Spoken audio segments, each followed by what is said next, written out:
Alright, so how's it going? And today we are looking at the leaked benchmarks of the Ryzen 9 7900X3D. So this is the first X3D gaming benchmark that has been leaked. So yeah, press on that like button and take these following news with a grain of salt because they don't represent what we're gonna see in the future. So yeah, let's get to it. And we were looking at Ashes of the Singularity at 1080p. Crazy preset and with the RTX 4090. So this CPU is a 12 cores 24 threaded CPU, but the only advantage that it has over the previous Ryzen of the same variant that it has the 3D V-cache figured out, so this will result in an overall better gaming performance. But as we see, we are looking at benchmarks of a pretty old CPU intensive game. So yeah, basically this is a pretty old game that you shouldn't take it into account, because old games don't usually run that good on good hardware. So for example, the oldest Crisis will not run as good as the newest Crisis with some new hardware.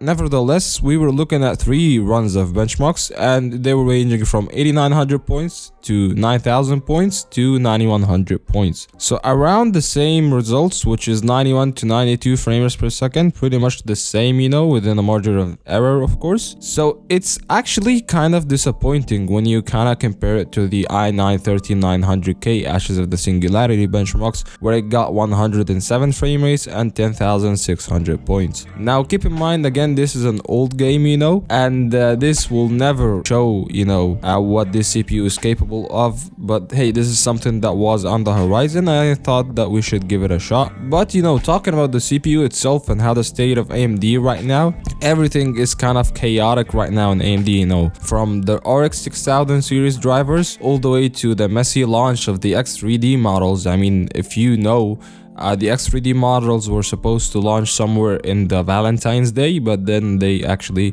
delayed it to February 28th.